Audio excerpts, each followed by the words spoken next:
Dan kalau Allah sudah menolak, nanti kita minta apa aja nggak akan dikabulkan oleh Allah Subhanahu Wa Taala. Ya Allah, kurang apa lagi? Saya udah tahajud, saya udah sedekah, saya udah tilawah, saya udah hafal Quran, saya udah berjihad, saya udah bantu orang lain, saya udah. Kenapa saya hidupnya kayak gini ya Allah? Tanyakan kembali, istafti qalbak, tanya ke hatimu. Kenapa kita melakukan itu? Karena Allah atau karena yang lain? Ria'an nas. Kadang-kadang kita melakukannya udah ikhlas, tapi di tengahnya riya. Jadi bisa jadi teman-teman, kita punya beberapa amalan. Kalau kita nggak berani mengatakan banyak amalan, kita punya beberapa amal soleh, tapi hampir tidak ada satupun yang diterima di sisi Allah. Kenapa Ustaz? Ikhlas kok Ustaz? Di awal. Bisa jadi di tengahnya riya. Enggak, di tengah saya tetap ikhlas. Bisa jadi di akhirnya riya. Enggak, di akhirnya masih ikhlas. Bisa jadi barusan aja riya. Setelah after years, setelah beberapa tahun. Sehingga kalau kita nggak punya modal amal soleh yang diterima di sisi Allah, gimana kita mau ngangkat kedua tangan kita? Makanya kadang-kadang kan ujiannya kayak gitu. Di awal udah ikhlas, saya nih pengen tilawah yang bagus karena biar orang-orang sholatnya pada khusyuk. Allahu Akbar. Ikhlas kan? Alhamdulillahi Rabbil Alamin. Ikhlas. Ar-Rahmanir Rahim. Masih ikhlas. Maliki Yaumiddin. Ada yang nangis di belakang. Mulai. Juga ya suara saya. Habis tuh. Teman-teman pikir imam dengan bacaan yang bagus berarti pahalanya lebih banyak dari teman-teman? Belum tentu. Bisa jadi makmumnya dapat untung dari bacaan yang bagus karena dia khusyuk, dia bisa nangis, dia bisa nyaman. Sementara imamnya nggak dapat apa-apa loh. Ini, tapi kita nggak bisa menjudge imam juga ya. Begitu imam baca Alhamdulillahirabbil alamin, pamer. Nggak bisa. Entar jadi susah tuh. Semua salah ya, serba salah. Baca bagus salah, baca jelek. Imam nih bacaannya kok gini banget sih? Jadi serba salah. Ini bukan menjudge orang lain, udah aja masing-masing. Kalau imam bacanya bagus, ya kita husnuzon. Masya Allah bacaannya luar biasa. Kalau banyak orang yang khusyuk gara-gara ini, berarti pahalanya banyak banget nih. Kan kita cemburu ya. Si imamnya, astagfirullah, kalau gak dibagusin, Allah suruh yang bagus-bagus. Kalau bagus-bagus amat, entah sombong. Karena emang bagus sih. Itu habis tuh. Aduh, ngeri banget teman-teman. Di tengah masih ikhlas, gak kegoda. Kan riya itu kan bukan maunya kita ya. Riya itu kan wasawisus syaitan. Yuwaswisu fi sudurin nas. Dia yang mengebisikin. Tapi di akhir selesai datang, alhamdulillah Ustaz, sambil gini, ada tisu gak? Saya baru pertama nangis dalam sholat. Suara Ustaz luar biasa. Bapak gak pernah dengar di YouTube saya? Sombong. Ya, Bapak gak baru kenal saya? Gitu. Atau bukan karena pujian orang lain teman-teman, karena diremehin sama orang lain. Pernah diremehin orang terus jadi riya? Saya pernah ngisi di beberapa masjid agung. Ada kan kalau di daerah-daerah tuh kalau saya ngisi kadang-kadang panitia mintanya di masjid agung. Kan DKM Masjid Agung rata-rata gak main Instagram ya. Mereka nontonnya TV. Jadi karena saya qadarullah gak pernah masuk TV, gak kenal. Ini Ustaz siapa sih? Ada nggak di Damai Indonesia aku? Nggak ada. Oh, biasa aja. Karena saya nggak pernah masuk TV, akhirnya beliau nggak kenal kan, bukan yang pemain sosmed. Dan dari situ mulai ada ngeremehin. Panitia nawarin tempat, mereka bilang, udah biasa aja lah, nggak usah terlalu heboh. Paling juga jamaahnya nggak setengah masjid, katanya. Saya kasih tahu sama panitia, Ustaz, ini DKM-nya kayak gitu ngomongnya. Oh, kita lihat aja nanti. Mulai kan? Riya nih. Terus saya datang, ternyata alhamdulillah qadarullah Allah yang melangkahkan kaki-kaki mereka rame nih sampai pelataran masjid. Pas rame, DKM-nya bingung. Ustaz siapa sih kok bisa rame gini yang datang? Saya, ya sih. Riya nih. Mulai yuwaswis, was-wasa. Jadi perang batin banget teman-teman sama setan. Bukan maunya saya, setan yang kayak gitu. Kita cuma punya dua pilihan, mengaminkan atau menolak. Kalau kita mengatakan iya sih, berarti kita membenarkan kata-kata setan di dalam hati, riya, sombong. Atau kita mengatakan astagfirullah, nggak mau kegoda gitu. Pas waktunya sholat maghrib, panitia biasa, panitia kan kenal pastinya ya. Ustaz, dorong-dorong saya gitu kan. DKM nggak ngedorong. Kan kepancing. Kenapa DKM nggak dorong? Ngelihat penampilan saya dari ujung rambut sampai ujung kaki kayak kurang meyakinkan gitu. Nih Ustadz bisa ngaji nggak sih? Ngelihat ujung kupluk, di tengah kaos atau pakai kemeja, bawah celana jeans biasa. Ini bisa ngaji nggak ya? Akhirnya DKM kayak ragu-ragu gitu mau dorong saya jadi imam. Dalam hati, 5 menit lagi dengerin aja nanti. Ya, UASWIS luar biasa. Karena didorong-dorong terus sama penitia, ya udah deh. Saya mau ya kalian yang dorong kan, dorong lagi dong. Didorong ya. Udah aja jadi imam. Imamin, karena tadi diremehin sama DKM, kepancing dong. Wah, Ar-Rahman nih, gua keluarin sekalian. Kenapa ngeluarin Ar-Rahman? Favorit, kartu asa. Kan DKM-nya kayak ngeragu-ragu gitu. Sampai saya bilang, soft dirapatkan, diluruskan. Saya nggak mau pakai bahasa Arab. Walaupun nggak bisa. Soft diluruskan dan dirapatkan gitu. Terus DKM-nya masih gini-gini. Ragu-ragu gitu. Dalam hati saya, ya bentar lagi, tenang aja. Balik arah. Allahu Akbar. Itu udah gak benar lagi salatnya tuh. Itu dirasain banget. Itu udah gak benar lagi salatnya. Allahu Akbar. Begitu selesai Al-Fatihah. Gimana Pak? Udah dengar? Terus masuk Ar-Rahman. Serak pula. Aduh. Serak, suaranya hilang, segala macam. Aduh itu nyesel banget tuh. Gak bisa show off ya.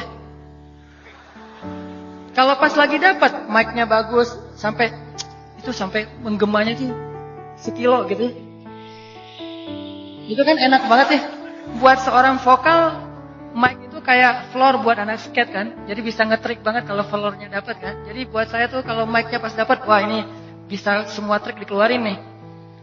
Fabi ayyi ala'i rabbikuma tukadziban. Udah Ar-Rahman aja yang biasanya dibagi 4. Sekarang 1 rakaat Ar-Rahman, rakaat kedua Al-Muluk.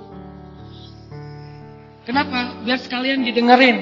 Nih Ar-Rahman ya. Gini cara bacanya. Aduh, habis. Selesai sholat. Kan balik arah gitu kan, mau zikir kan, balik arah. Balik arah bukan pura-pura zikir sih, sambil zikir ngelihat ke arah si Bapak. Kira-kira gimana ekspresinya sekarang? Itu teman-teman berat. Kadang-kadang bukan karena kita pengen dipuji orang, tapi kita nggak rela diremehin orang, itu yang bikin kita riak kan? Bukan karena kita pengen dieluk-elukan, dipuji, dapat banyak like, dipuja-puja, bukan itu. Itu kita masih kadang-kadang bisa ngerem, tapi kita nggak sanggup bertahan, nggak bisa sabar kalau diremehin orang. Akhirnya kita bocorin juga kebaikan kita. Habis. Diremehin suami, diremehin pasangan, diremehin orang tua, diremehin mertua, diremehin teman-teman, segala macam. Diremehin tetangga. Kita bukan pengen dipuji dan dipuja oleh orang lain, tapi kita nggak tahan kalau diremehin. Keluar juga tuh. Siapa yang selama ini yang melakukan ini? Siapa yang bantu kamu? Siapa? Keluar semua. Satu persatu yang kita sebutkan, satu persatu berguguran dan tidak ada nilainya di mata Allah SWT. Sabarkah kita ketika diremehkan oleh orang lain untuk tetap menjaga rahasia amal kita antara kita berdua aja dengan Allah? Itulah ujian ikhlas. Bisa nggak kita jaga? Nggak mau kita bocorin rahasia kita berdua sama Allah. Begitu kita bocorin, sedih banget tuh. Udah langsung tidak ada lagi nilainya di mata Allah. Berapa banyak dari amal yang kita lakukan yang benar-benar kita mampu menjaga keikhlasannya di awal, di tengah, di akhir. Kalau ada, jangan menyimpulkan dulu bahwa kita udah sukses. Karena masih ada waktu selama kita masih hidup untuk kita batal. Mungkin nggak batal di akhir, tapi batalnya setelah beberapa tahun. Ada teman kita datang nanya-nanya ke kita tentang, ngafal Quran itu susah banget ya. Kenapa? Aku tuh ngafal 1 juz saja, juz 30 nggak beres-beres. Oh, ya sebetulnya gampang sih kalau udah tahu triknya. Mulai nih. Emang idealnya ngafal Quran berapa lama? Ya tergantung orangnya. Ada yang 10 tahun, ada yang 5 tahun, ada yang 2 tahun, 3 tahun, setahun. Kalau aku sih alhamdulillah 6 bulan khatam. Habis semuanya tuh. Ngafal Quran emang gampang, capek, susah loh. Yang susah itu bukan ngafalnya, murojaahnya kan, ngejaga hafalan. Udah hafal 5 juz, biasanya baru kerasa capeknya tuh di setelah 5 juz, kata orang-orang yang hafal. Setelah 5 juz, mulai nih, keteteran yang di belakang, balik lagi ke depan, hilang lagi yang di belakang, balik lagi. Kayak gitu ngafal Quran saking capeknya tuh sampai orang yang banyak putus asa. Udah setelah perjuangan, effort yang luar biasa, hilang hanya gara-gara kalimat cuman 5 menit aja, habis semuanya tuh. Rugi banget kan? Jadi jangan dulu menyimpulkan bahwa kita tuh udah pasti soleh, udah pasti istimewa, udah suci banget. Hanya gara-gara kita punya amalan soleh lebih banyak dari teman kita. Mungkin dia amalnya biasa-biasa aja, tapi dia karena biasa-biasa gak bisa ngeriain kan. Hafal 30 juz dengan hafal Al-Ikhlas. Kira-kira mana yang pantas diriakan? 30 juz dong. Al-Ikhlas gak mungkin ria. Gimana kita mau ria? Gua udah hafal loh apa? Al-Ikhlas. Apa yang mau diriain Al-Ikhlas? Yang ada Al-Ikhlas itu surat pelampiasan. Kalau udah mentok Al-Ikhlas.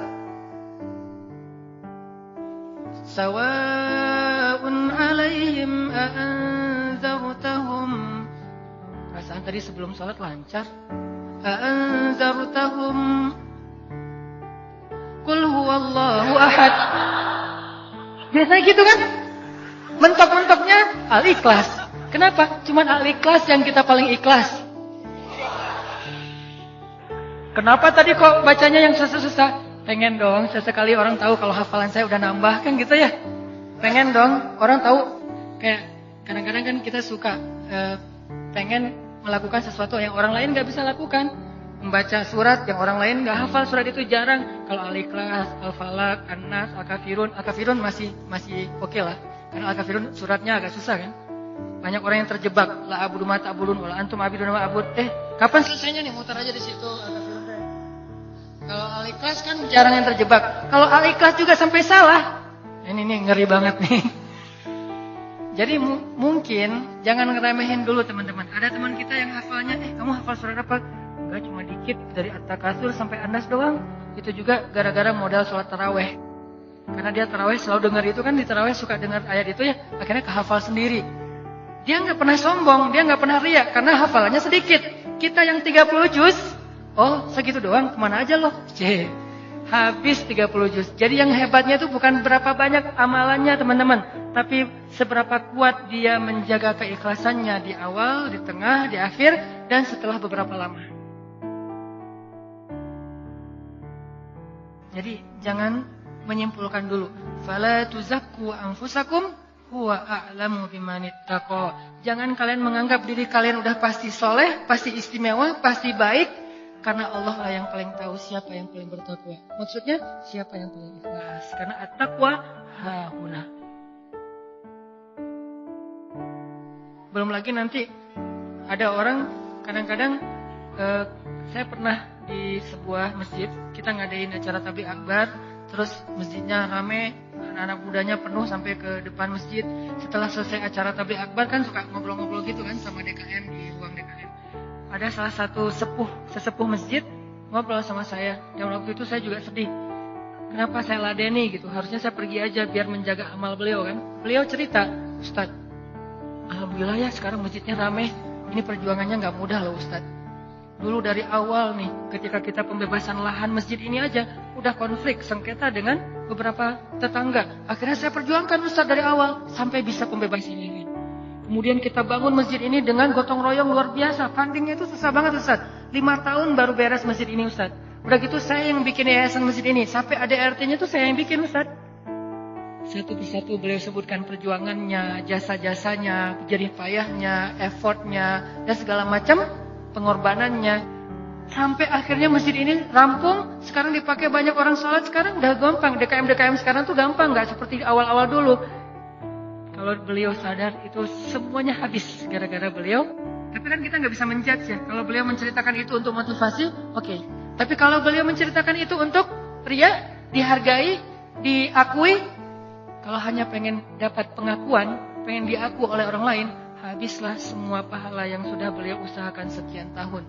Harusnya kalau beliau ikhlas, satu orang yang datang ke masjid untuk ikut acara tabligh akbar, sholat berjamaah, taubat, sadar, zikir, ibadah, beliau dapat pahala. Kebayang gak kalau ada 5.000, 10.000 anak muda yang datang untuk ikut acara di situ? Pahala beliau banyak banget, tapi hilang hanya dengan 5 menit berbicara. Jaga lisan. Faliyakul khairan aw liyasmut. Mending diam aja deh. Sebegitu gampangnya hilang amal-amal kita gara-gara tidak mampu menjaga keikhlasan kita. Makanya wa innama likulli imri'in manawa, itu gampang banget tergelincir. Itu halus banget, lebih halus daripada suara langkah-langkah semut. halus banget. Sampai kadang-kadang kita juga terjebak di situ. Makanya di zaman Nabi itu kan ada cerita seorang sahabat Ansor yang tidak terkenal ibadah-ibadahnya, tapi Nabi bilang huwa min ahlil jannah, dia itu ahli surga. Apa kelebihan dia? Apa ibadah dia? Ibadah dia itu ibadah batin. Ketika dikepoin sama beberapa orang sahabat, sama seorang sahabat, kalau nggak salah Abdullah bin Amr bin As, dia kepo, datang ke rumahnya. Ternyata rahasianya bukan ahli tahajud, bukan ahli sedekah, bukan ahli tilawah, bukan ahli kebaikan-kebaikan yang zahir.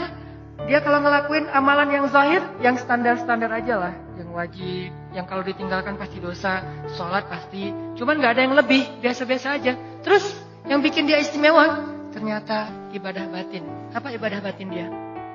Dia bilang, saya tidak pernah dengki kepada orang lain. Kalau ada orang yang dapat nikmat, saya orang pertama yang bahagia. Kalau ada orang yang dapat musibah, saya yang paling sedih. Kalau ada yang orang berbuat salah, saya langsung mendoakan dan memaafkan dia. Inilah ibadah batin dia, teman-teman. Makanya selain kita fokus memperbaiki ibadah zahir kita, sholat kita, cara takbir kita, cara semua ruku sujud kita, perbaiki juga ibadah batin kita. Karena kalau sampai ini rusak, yang lain sempurna, batal. Tapi kalau ini benar, yang lain cacat-cacat dikit, karena kita mungkin punya kekurangan, Allah yang akan perbaiki. Jadi ini teman-teman, tentang pentingnya belajar ikhlas. Dan ikhlas ini termasuk salah satu di antara ibadah juga. Jadi sekedar ikhlas saja itu udah ibadah.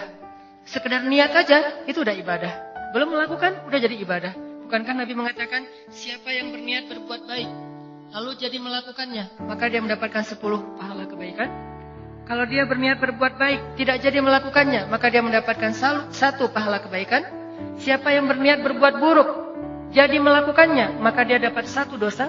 Siapa yang berniat berbuat buruk tidak jadi melakukannya, dia dapat 1 pahala. Allah baik banget ya. Niat aja dikasih pahala, baru niat tuh. Sehingga para ulama mengatakan, kalau begitu, ayo kita berniat yang banyak. Dan memperbanyak niat itu disebut dengan istilah ta'addudin niyah. Ta'addudin niyah, memperbanyak niat-niat yang baik. Saya pengen ini, saya pengen itu, saya pengen. Semua kebaikan kita pengen. Maka pengen aja udah jadi pahala kebaikan yang utuh. InsyaAllah tahun depan saya pengen umroh. Azam, niat yang kuat. Ya Allah, kasih saya rezeki, saya pengen umroh. Udah nabung, ternyata gak cukup. Maka tahun itu Allah catat kita sudah melakukan ibadah umroh sempurna. Dan bisa jadi lebih sempurna daripada orang yang melakukannya secara fisik. Kenapa? Orang yang melakukannya secara fisik masih ada ujian riya. Lagi di mana? Lagi umroh, posting. Tapi nggak semua orang yang posting umroh itu ria ya. Ini ke diri kita lagi nih, balik lagi kepada diri kita. No judgment. Bisa jadi dia posting, bisa jadi dia tinggalnya di bintang 5. Kadang-kadang umrohnya bareng dengan teman. Kadang-kadang kegodanya gini, umroh nih bareng dengan teman. Pas lagi makan, kan di hotel suka pas makan saling ketemu gitu kan, saling sharing. Dari mana aja? Baru selesai tawaf. Wah, Masya Allah udah selesai tawaf aja. Kita baru aja tadi nggak jadi, soalnya rame banget. Ya sih rame, tapi kalau kita buat azamnya pasti lewat lah, bisa. Mulai ini. Udah berapa kali hari ini? Alhamdulillah baru 7 kali. 7 kali, gara-gara kita ucapin. Niat mengucapkannya itu nggak ada riya, teman-teman. Niat mengucapkan itu keceplosan aja pengen ngomong gitu. Alhamdulillah udah 7 kali. Alhamdulillah baru 7 kali. Niatnya nggak ada riyanya sama sekali. Tapi begitu selesai mengucapkan, orangnya mengatakan, Masya Allah luar biasa 7 kali. Hebat. Langsung datang setan, yuwaswis. Ya sih, mungkin di rombongan ini saya yang paling banyak rekor tawafnya. Atau kadang-kadang cium hajar aswad. Itu kan sesuatu banget ya, buat jamaah umroh dari Indonesia kan sesuatu banget. Jadi bisa dibilang cium hajar aswad itu kayak poin. Siapa yang paling sering cium hajar aswad? Jadi kayak saling share lagi makan. Udah cium hajar aswad? Belum. Udah, alhamdulillah udah 3 kali. Wah, saya baru sekali. Akhirnya saling berlomba. Kalau ini niatnya fastabiqul khairat, itu bagus. Tapi gara-gara fastabiqul khairat, kalau sampai terjebak kepada riya, sombong, maka habis. Yang tahu cuman kita. Orang lain gak tahu. Hati-hati dengan ini. Tapi orang yang tadi menabung pengen umroh, terus gak cukup duitnya, lalu gak jadi umroh, bisa jadi dia mendapatkan pahala umroh lebih utuh daripada orang yang melakukannya secara fisik. Maka jangan kikir dalam berniat baik. Berniat baik yang banyak. Ketika kita keluar rumah, ya Allah hari ini mudah-mudahan saya bisa bantu orang di jalan. Mudah-mudahan saya bisa silaturahim dengan teman lama atau dengan keluarga. Mudah-mudahan saya bisa mendapatkan ilmu. Mudah-mudahan saya bisa membantu orang dari kesusahan. Mudah-mudahan saya bisa. Perbanyak aja kebaikan kita niatin. Dan kita serius kalau nanti ada kesempatan kita akan lakuin. Begitu kita keluar rumah, Allah sudah mencatat kita seperti melakukan sebanyak kebaikan yang kita niatkan. Jadi niat aja ibadah. Wa innama likulli imri'in ma nawah. Seseorang mendapatkan pahala sesuai dengan apa yang dia niatkan. Niat aja udah ibadah. Apalagi kalau kita kerjakan.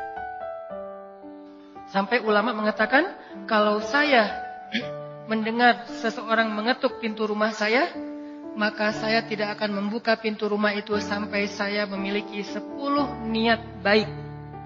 Jadi kalau membuka pintu rumah, beliau berdiri di belakang pintu, ya Allah, kalau ini adalah orang miskin, saya berniat akan kasih dia sedekah 1. Kalau ini adalah seorang saudara yang sudah terputus silaturahim selama ini, saya akan sambung silaturahim 2. Kalau ini adalah seorang ulama, saya akan minta nasihat dari beliau dan ilmu 3.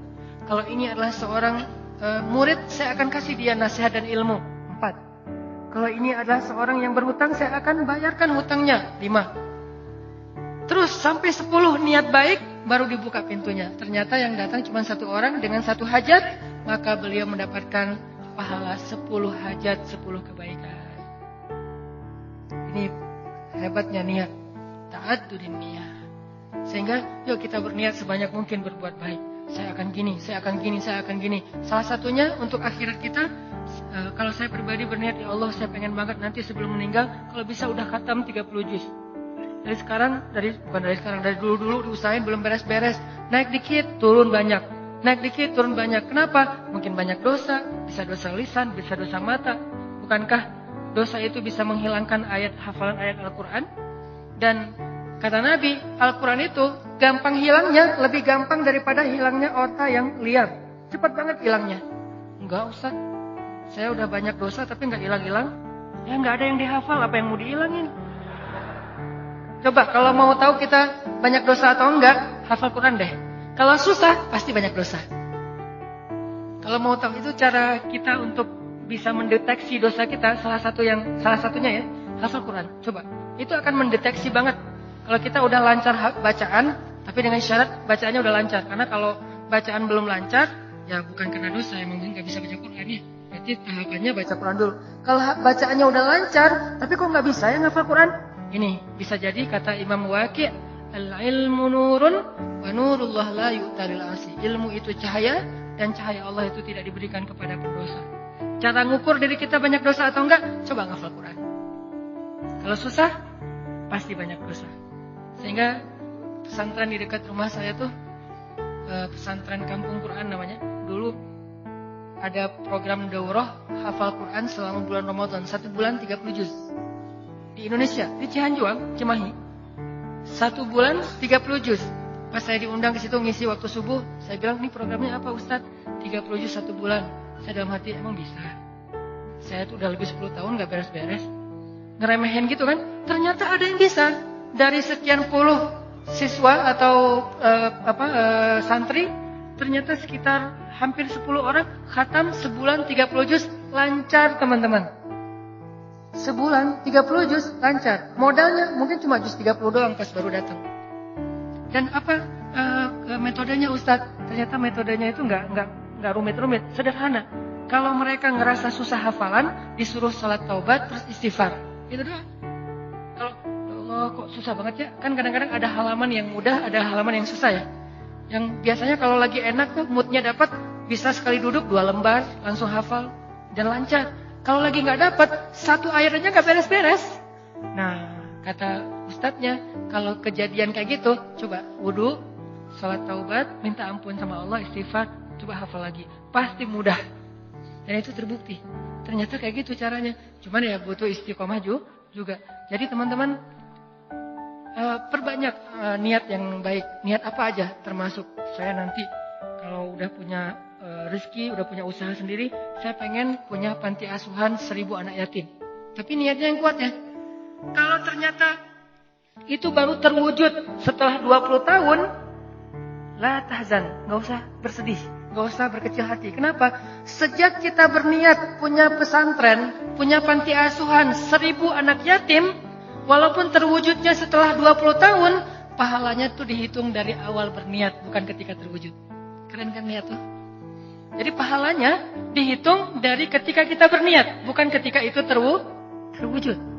Kalau terwujud, dilipat gandakan 10 kali lipat. Sebelum terwujud, dihitung satu kebaikan yang utuh. Misalnya, saya dalam hati saya punya niat, saya nanti mau bikin camp pengungsi. Kalau kemarin yang saya datang sama teman-teman itu kan camp pengungsi Suriah yang ada di Turki. Artinya para pengungsi yang udah aman kondisinya. Kita coba bantu kecil-kecilan. Nah, ini dikasih lagi tanah sama Erdogan, sama Turki, lewat menteri Diniyatnya, lewat Golden Future kita kerjasama di Aleppo perbatasan dengan Turki, di dalam Suriahnya.